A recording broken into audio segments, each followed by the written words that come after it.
Platter on ഡ്രിൽസിൻ്റെ പുതിയൊരു എപ്പിസോഡിലേക്ക് വീണ്ടും സ്വാഗതം. ഇന്നത്തെ നമ്മുടെ റെസിപ്പി പച്ചമാങ്ങ വെച്ച് ചെയ്തെടുക്കാവുന്ന ക്വിക്ക് ആൻഡ് ഈസി ആയിട്ടുള്ള ഒരു റെസിപ്പിയാണ്. പച്ചക്കടുമാങ്ങ എന്നാണ് ഈ റെസിപ്പിയുടെ പേര്. ഇതിനാവശ്യമുള്ള ഇൻഗ്രീഡിയൻസ് ഏതെല്ലാമെന്ന് നോക്കാം. കട്ടത്തൈര് 1 കപ്പ്, പച്ചമുളക് 3 എണ്ണം, ഉപ്പ് ആവശ്യത്തിന്, കടുക് 1/2 ടീസ്പൂൺ, നാളികേരം ചിരകിയത് 1 കപ്പ്, പച്ചമാങ്ങ 1 എണ്ണം. ഇതെല്ലാം കൂടി ഗ്രൈൻഡ് ചെയ്ത് എടുക്കുകയാണ് ചെയ്യുന്നത്. അതിനു മുന്നേ ഇൻഗ്രീഡിയൻസ് എടുക്കുമ്പോൾ ശ്രദ്ധിക്കേണ്ടതായിട്ടുള്ള കുറച്ച് കാര്യങ്ങളുണ്ട്. ഞാനിപ്പോൾ ഇവിടെ എടുത്തിരിക്കുന്നത് മൂവാണ്ടൻ മാങ്ങയാണ്. അത്യാവശ്യം നന്നായി മൂത്തതാണ്. അപ്പോൾ അതുകൊണ്ട് തന്നെ പുളി ഒരല്പം കുറവാണ്, എന്നാൽ പുളി ഉണ്ട് താനും. അതുപോലെ തന്നെ തൈര് എടുത്തിരിക്കുന്നത് ഒരുപാട് പുളിയുള്ളതല്ല. ഈ റെസിപ്പി ഒരുപാട് പുളിയായാലും പുളി ഒട്ടും ഇല്ലാതായാലും നന്നായിട്ട് വരില്ല. മൂവാണ്ടൻ മാങ്ങ തന്നെ എടുക്കണം എന്നൊന്നുമില്ല. അത് പുളിയുള്ള മാങ്ങയാണ് എടുക്കുന്നതെങ്കിൽ മുഴുവനായിട്ട് മാങ്ങ ചേർക്കാതെ എത്രയാണോ പുളി ആവശ്യം അതിനനുസരിച്ച് മാത്രം മാങ്ങ ചേർത്ത് കൊടുത്താൽ മതി.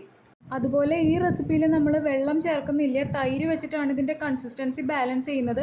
അപ്പോൾ ഒരുപാട് പുളിയുള്ള തൈര് എടുക്കുകയാണെങ്കിൽ തൈരിന് പുളി കൂടുതലുള്ള കാരണം ഗ്രൈൻഡ് ചെയ്യുമ്പോൾ ആവശ്യാനുസരണം തൈര് ചേർത്ത് കൺസിസ്റ്റൻസി ഓക്കെ ആക്കി എടുക്കാൻ പറ്റാതായിട്ട് വരും. അതുകൊണ്ട് തന്നെ തൈരും മാങ്ങയും എടുക്കുമ്പോൾ ഈ 2 ഫാക്ടറും മനസ്സിൽ കണ്ടിട്ട് വേണം എടുക്കാനായിട്ട്. ഇനി പച്ചക്കടുമാങ്ങ തയ്യാറാക്കാനായി അരച്ചെടുക്കുന്നതിനായിട്ട് മാങ്ങയിൽ നിന്ന് ഈ 2 പീസ് മാത്രം ഞാൻ മുറിച്ചെടുത്തിട്ടുണ്ട്.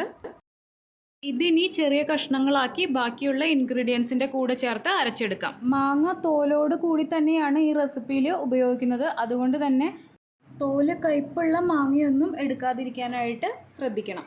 ഇനി മാങ്ങയിൽ നിന്നും മുറിച്ചെടുക്കാത്ത ബാക്കി പീസ് തോലോട് കൂടി തന്നെ മുറിച്ച് ചെറിയ കഷ്ണങ്ങളാക്കി മാറ്റി വയ്ക്കണം.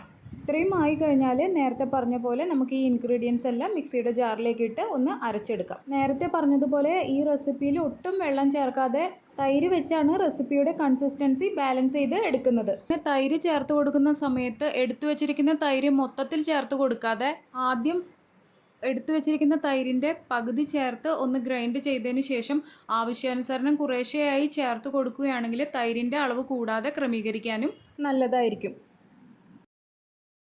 എരിവ് കൂടുതൽ വേണ്ടവർക്ക് പച്ചമുളക് കൂടുതൽ ഉപയോഗിക്കാം.